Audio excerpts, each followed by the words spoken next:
En este momento vamos a hablar respecto a política internacional y su análisis. Una voz calificada y amigo de la casa. Tengo el gusto de presentar a Augusto Grilli Fox. Augusto, ¿cómo estás? Buenas tardes, buen jueves.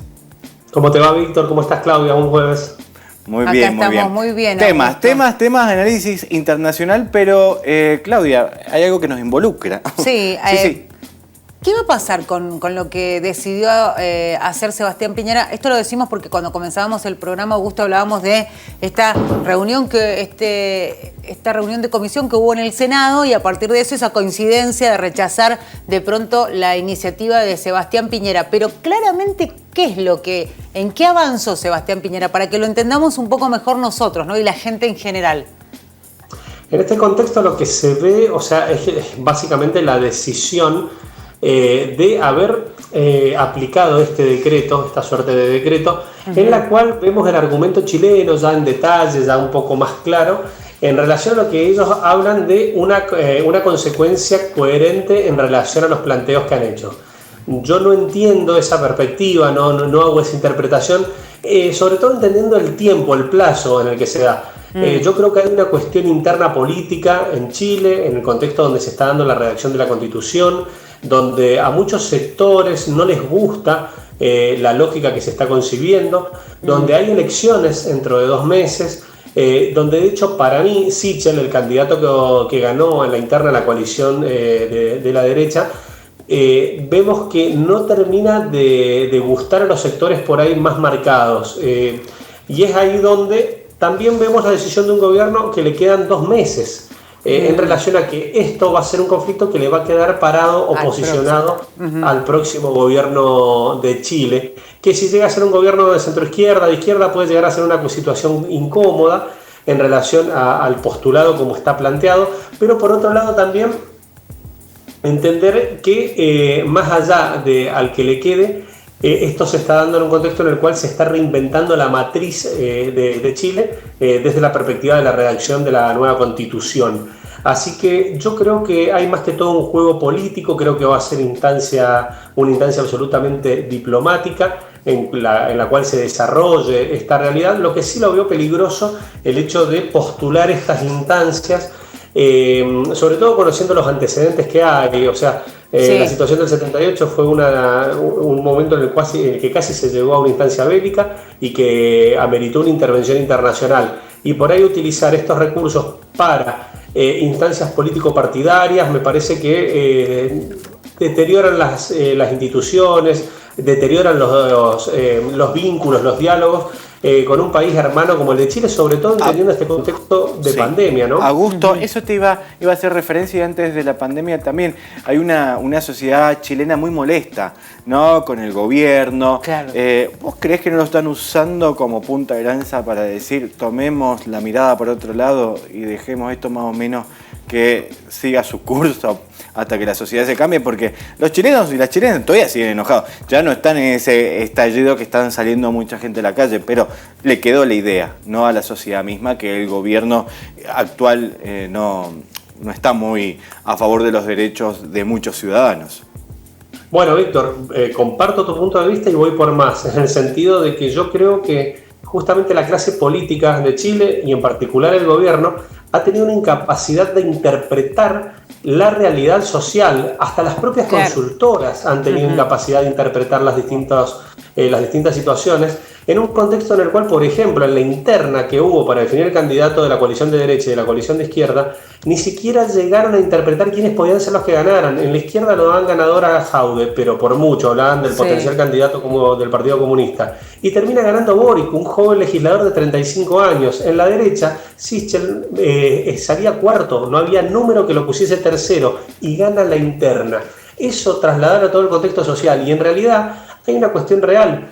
A Sebastián Piñera lo ayudó mucho el contexto de encierro, el contexto de cuarentena, para poder seguir gobernando, y el rotundo apoyo de las Fuerzas Armadas, las Fuerzas de Seguridad. A esto hay que sumarle también el importante descontento de las Fuerzas Armadas de Chile ante la modificación en la nueva Constitución del manejo de carabineros, porque hay una decisión tomada que va a ser la no conducción por parte, o sea, se va a desmilitarizar la conducción, Carabineros pasa a ser conducido por civiles a partir de ahora. Y esto, sobre todo, este es el reconocimiento digamos, al grave daño a los derechos humanos, a la cantidad de víctimas que tuvo el estallido social, a la cantidad de personas heridas, con heridas parciales y definitivas en la vista, además de las vejaciones y violaciones que se llevaron a cabo en este contexto.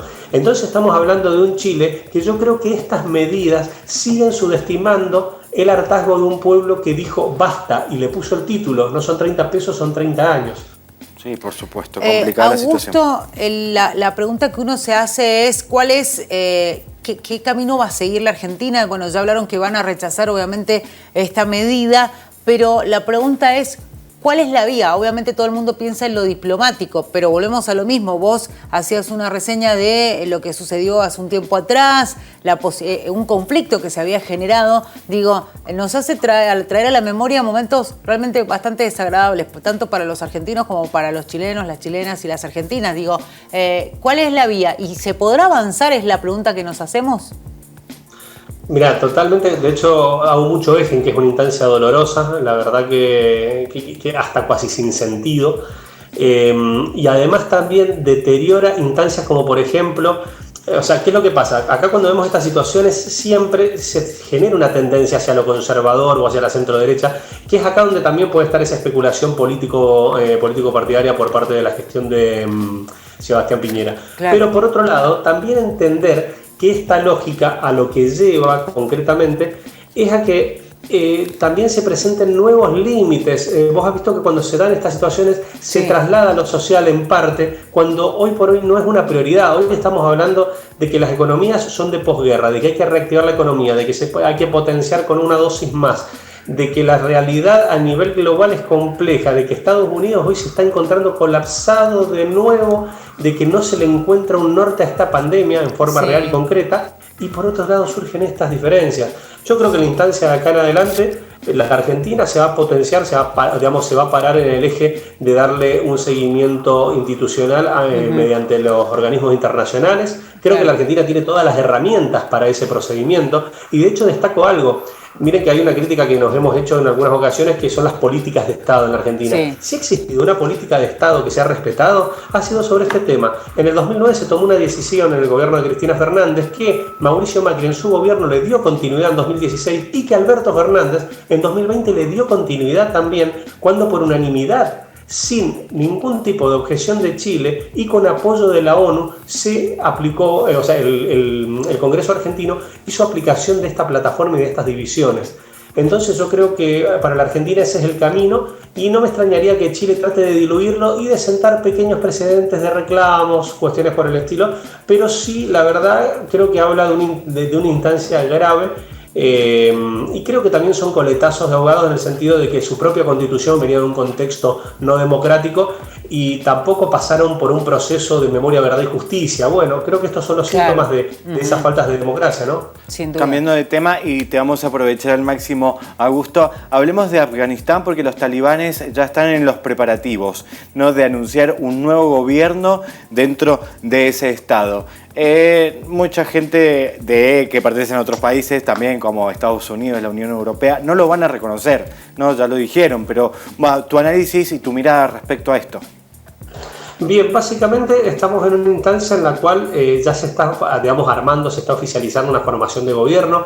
Hay algunos analistas que entienden e interpretan que es similar a la del 96 al 2001. En realidad lo que se va a ver, yo creo que no van a haber grandes sorpresas. Creo que estaban esperando la retirada absoluta de Estados Unidos de la OTAN para empezar a dar nombres. Creo que los nombres son los de los referentes propios del movimiento talibán, con sus subdivisiones internas, donde algunos van a ocupar una suerte de presidencia, a otros referentes que han sido hijos de actores políticos talibanes muy importantes se le distribuirán lo que va a ser el Ministerio de Defensa y lo que va a ser Cancillería. Ahí por el lado del Ministerio de Defensa, en cuanto al nombre, Rajani puede llegar a haber algún tipo de resquemor por parte de la Comunidad Europea y de Estados Unidos, pero en este momento digamos que no están en condiciones de aplicar un injerencionismo duro, cuando además ya Rusia y China le ha pedido a Estados Unidos que le deje disponer al nuevo gobierno de Afganistán en totalidad sus recursos, hablamos de 9.000 millones de dólares, que serían las reservas a las cuales no tiene acceso esta formación de gobierno. Así que hay que ver también cómo viene esta discusión y cómo avanzan con este desafío que tienen, que es justamente de empezar a brindar un poco de estabilidad o de seguridad, digamos, a nivel internacional, tanto a organismos como el Fondo Monetario Internacional. La mirada opuesta, ¿no, Augusto? ¿No? Que China y Rusia le está diciendo a Estados Unidos que usen esa reserva de dinero para empezar, en teoría, a realizar políticas públicas o por lo menos allanar el camino para los mismos talibanes. Se nota la diferencia y también la discrepancia de un mismo tema. Totalmente, de hecho, y las discrepancias las vamos a ir viendo en forma permanente. Claro. En cuanto a las perspectivas. Acá hay una cuestión real y es que el Estados Unidos de 2001 no es ese Estados Unidos ahora. Hoy por hoy vemos a una China que en el 2001 estaba recién ingresando a la Organización Mundial del Comercio. Veíamos a Rusia que estaba en un vínculo con lo que era la situación beligerante en Chechenia. Y hoy vemos a tanto a Rusia como a China más estables y a Estados Unidos como que ha perdido ese poder tan marcado que tenía en 2001, sobre todo luego de la gestión de Donald Trump, que lo aisló bastante. Así que yo creo que se empieza a analizar desde una lógica mucho más multilateral, con una perspectiva de apertura en la cual, si bien Estados Unidos obviamente es la predominancia militar a nivel mundial, no tiene la misma fuerza y jerarquía que por ahí tenía hace 20 años, y sí vemos un crecimiento, sobre todo en materia de inversiones, muy fuerte por parte de China y acompañado también, por otro lado, en relación al crecimiento de Rusia, que son todos actores que van a jugar también con los intereses de los limítrofes. Acá hay una cuestión real y es que China tiene el interés y el objetivo de generar acuerdos con Pakistán para que Afganistán sea un actor que genere vinculaciones por la ruta de la seda con ellos y que no las potencie tanto con la India. Bueno, vos decías, Augusto, que, por ejemplo, Estados Unidos no es lo mismo, que ha perdido tal vez esa cuestión de fuerza que tenía hace algunos años atrás. Ahora la pregunta es, los talibanes también han dicho que ahora pretenden gobernar de otra manera, siendo, podríamos decir, más flexibles. Han convocado a las mujeres a participar del gobierno. Les han garantizado, por ejemplo, ayer veíamos un informe que el regreso de ellas al trabajo después de toda esta situación que se ha vivido en estos últimos días y semanas ha sido de manera normal. Lo dicen las propias mujeres en distintos reportes que se hacen en los medios. Ahora la pregunta es, ¿podemos creerles a los talibanes? Porque vienen con al menos otra impronta. Yo creo que tienen necesidades políticas. O sea, yo creo que han aprendido de que no es sostenible una propuesta como la que generaron entre el 96 y el 2001. Pero la verdad yo no creo en una deconstrucción. Muchos actores políticos, muchos analistas plantean un crecimiento, una perspectiva, un rol de la juventud talibán.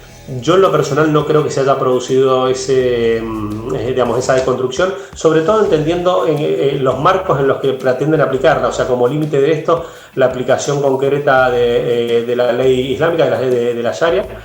Me parece que están tratando de flexibilizar su propia convicción como para tener una suerte de aceptación internacional. Claro. Pero no creo que vaya mucho más de ahí. Y de hecho, alrededor de 700 periodistas mujeres trabajan en Afganistán y hoy están quedando alrededor de 100. No estoy diciendo que haya una persecución por parte de los referentes talibanes, pero sí que hay un miedo muy concreto.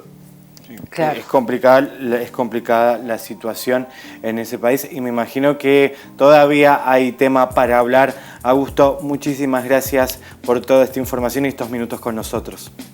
Por favor, siempre un gusto, un fuerte abrazo y hasta la semana que viene. Hasta la semana que viene. Bueno. Augusto Grilli Fox con todo el análisis político a nivel internacional, siempre tan claro y qué bueno escucharlo. Eso me gusta mucho de él, viste que explica tan bien, porque hay cuestiones que a nivel internacional que son culturales y tradicionales que por ahí no la comulgamos y por ahí nos cuesta entender ciertas situaciones de vivencia en nuestros países, en nuestros estados. Bueno, necesitábamos el aporte de él para entender un poco más lo que, por ejemplo, surgió con el tema de Chile y bueno, esto de Afganistán, también el análisis, ¿no? Sí. Porque lo decían, los talibanes prometen, pero el tema es, cumplen. Bueno, él decía que es una cuestión de necesidad, ese cambio que tienen, pero veremos si en la práctica lo logran mantener.